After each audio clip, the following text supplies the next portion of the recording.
भीष्म जी का श्री कृष्ण आदि से देह त्याग की अनुमति लेना।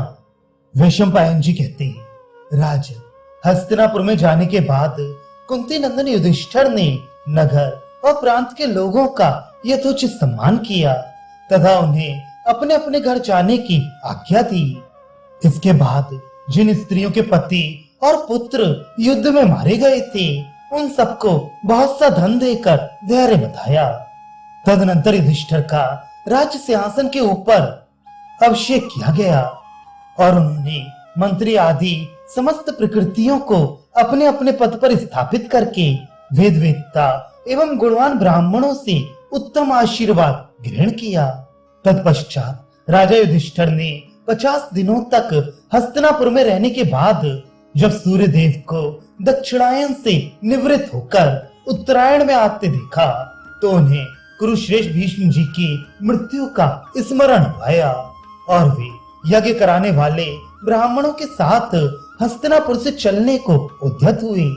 जाने से पहले उन्होंने भीष्म जी का अंत्येष्टि संस्कार करने के लिए घृत, माला, सुगंधित द्रव्य, रेशमी वस्त्र, चंदन, काला अगरू, अच्छे अच्छे फूल तथा नाना प्रकार के रत्न आदि सामग्री भेज दी। फिर धृतराष्ट्र और गांधारी को आगे करके माता कुंती, सब भाई, भगवान श्री कृष्ण, बुद्धिमान विदुर और सात्विकी को साथ लेकर वे नगर से बाहर निकले। उनके साथ रथ, हाथी, घोड़े आदि राजोचित उपकरण और वैभव का महान ठाठ बाट था। वंदीजन उनकी स्तुति करते हुए चलते थे। महातेजस्वी युधिष्ठिर भीष्म जी के स्थापित किए हुए त्रिविध अग्नियों को आगे रखकर स्वयं पीछे पीछे चल रहे थे। यथा समय वे कुरुक्षेत्र में शांतनु नंदन भीष्म जी के पास जा पहुंचे। उस समय वहां पराशर नंदन व्यास, देव ऋषि नारद और देवल ऋषि उनके पास बैठे थे तथा महाभारत युद्ध में मरने से बचे हुए और अन्य देशों से आए हुए बहुत से राजा उन महात्मा की सब ओर से रक्षा कर रहे थे।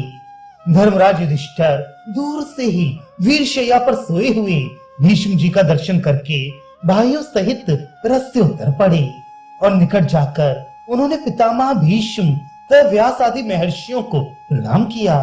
इसके बाद उन महर्षियों ने भी उनका अभिनंदन किया। फिर वे ऋषियों से घिरे हुए पितामह के पास जाकर बोले, दादाजी, मैं युधिष्ठिर आपकी सेवा में उपस्थित हूँ और आपके चरणों में प्रणाम करता हूँ। यदि आपको मेरी बात सुनाई देती हो तो आज्ञा दीजिए, मैं आपकी क्या सेवा करूँ। आपके बताए हुए समय पर अग्नियों को लेकर मैं उपस्थित हुआ हूँ। आपके महातेजस्वी पुत्र राजा धृतराष्ट्र भी अपने मंत्रियों के साथ यहाँ पधारे हुए हैं। भगवान श्री कृष्ण, मरने से बचे हुए समस्त राजा और कुरजांगल देश के लोग भी आए हुए हैं। आप आंखें खोलकर इन सब की ओर देखिए। आपके कथनानुसार इस समय के लिए जो कुछ करना आवश्यक था वह सब कर लिया गया है। सभी उपयोगी वस्तुओं का प्रबंध हो चुका है। परम बुद्धिमान युधिष्ठिर के इस प्रकार कहने पर गंगानंदन भीष्म जी ने आंखें खोलकर अपने चारों ओर खड़े हुए समस्त भरतवंशी राजाओं की ओर देखा। फिर युधिष्ठिर का हाथ पकड़कर मेघ के समान गंभीर वाणी में यह समयोचित वचन कहा, बेटा युधिष्ठिर, तुम अपने मंत्रियों के साथ यहाँ आ गए, यह बड़ी अच्छी बात हुई। भगवान सूर्य अब दक्षिणायन से उत्तरायण की ओर आ गए हैं। इन तीखे बाणों की शैया पर शयन करते हुए आज मुझे 58 दिन हो गए, किंतु ये दिन मेरे लिए 100 वर्ष के समान बीते हैं। इस समय चांद्रमास के अनुसार माघ का महीना प्राप्त हुआ है। इसका ये शुक्ल पक्ष चल रहा है, जिसका एक भाग बीत चुका है और 3 भाग बाकी है। धर्मपुत्र युधिष्ठिर से ऐसा कहकर भीष्म जी ने धृतराष्ट्र को संबोधित करके कहा, राजन, तुम धर्म को अच्छी तरह जानते हो। तुमने अर्थ तत्व का भी भली भांति निर्णय कर लिया है। अब तुम्हारे मन में किसी प्रकार का संदेह नहीं है, क्योंकि तुमने अनेकों शास्त्रों का ज्ञान रखने वाले बहुत से विद्वान ब्राह्मणों की सेवा की है। संपूर्ण वेदों, शास्त्रों और धर्मों का तुम्हें पूरा पूरा ज्ञान है, अतएव तुमको शोक नहीं करना चाहिए। जो कुछ हुआ है वैसे ही होनहार थी।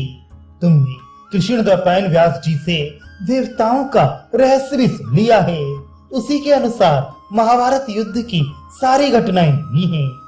ये पांडव जैसे राजा पांडु के पुत्र हैं, वैसे ही धर्म की दृष्टि से तुम्हारे भी हैं। ये सदा गुरुजनों की सेवा में लगे रहते हैं। तुम धर्म में स्थित रहकर अपने पुत्रों के समान ही इनकी रक्षा करना। धर्मराज युधिष्ठिर का हृदय बहुत ही शुद्ध है। ये सदा तुम्हारी आज्ञा के अधीन रहेंगे। मैं जानता हूँ इनका स्वभाव बहुत ही कोमल है और ये गुरुजनों के प्रति बड़ी भक्ति रखते हैं। तुम्हारे पुत्र बड़े दुरात्मा, क्रोधी, लोभी, ईर्ष्या रखने वाले और दुराचारी थे, अतः उनके लिए कभी शोक ना करना। धृतराष्ट्र से ऐसा कहकर भीष्म जी भगवान श्री कृष्ण से बोले, भगवान आप देवताओं के भी देवता हैं। देवता और असुर सभी आपके चरणों में शीश झुकाते हैं। अपने 3 पगों से त्रिलोकी को नापने वाले भगवान वामन आपको प्रणाम है। आप शंख, चक्र तथा गदा धारण करने वाले हैं। वासुदेव, हिरण्यात्मा, पुरुष, सविता, विराट, अनुरूप जीव और सनातन परमात्मा भी आप ही हैं। कमल के समान नेत्रों वाले पुरुषोत्तम आप मेरा उद्धार करें। श्री कृष्ण अब आप मुझे जाने की आज्ञा दीजिए और सदा आपकी शरण में रहने वाले इन पांडु पुत्रों की रक्षा करते रहिए। मैंने दुर्बुद्धि दुर्योधन को यह कहकर समझाया था कि जहाँ श्री कृष्ण है वहाँ धर्म है, जहाँ धर्म है उसी पक्ष की जीत होनी निश्चित है। इसलिए बेटा दुर्योधन, भगवान श्री कृष्ण की सहायता से तुम पांडवों के साथ संधि कर लो। ये संधि के लिए बड़ा अच्छा अवसर हाथ आया है। इस प्रकार बार बार कहने पर भी उस मूर्ख ने मेरी बात नहीं मानी और सारी पृथ्वी के वीरों का नाश कराकर अंत में वह स्वयं भी काल के गाल में चला गया। भगवान, मैं आपको जानता हूँ, आप वे ही पुरातन ऋषि नारायण हैं जो नर के साथ चिरकाल तक बद्रिकाश्रम में निवास करते रहे हैं। देव ऋषि नारद और महातपस्वी व्यास जी ने भी मुझसे कहा था कि ये श्री कृष्ण और अर्जुन साक्षात भगवान नारायण और नर हैं जो मानव शरीर में अवतीर्ण हुए हैं। श्री कृष्ण अब आज्ञा दीजिए, मैं इस शरीर का परित्याग करूंगा। आपकी आज्ञा मिलने पर मुझे परम गति की प्राप्ति होगी। श्री कृष्ण ने कहा, भीष्म जी मैं आपको सहर्ष आज्ञा देता हूँ। आप वसुलोक को जाइए। इस लोक में आपके द्वारा अणु मात्र भी पाप नहीं हुआ है। राजर्षि, आप दूसरे मार्कंडेय के समान प्रतिभक्त हैं, इसलिए मृत्यु विनीत दासी की भांति आपके वश में है।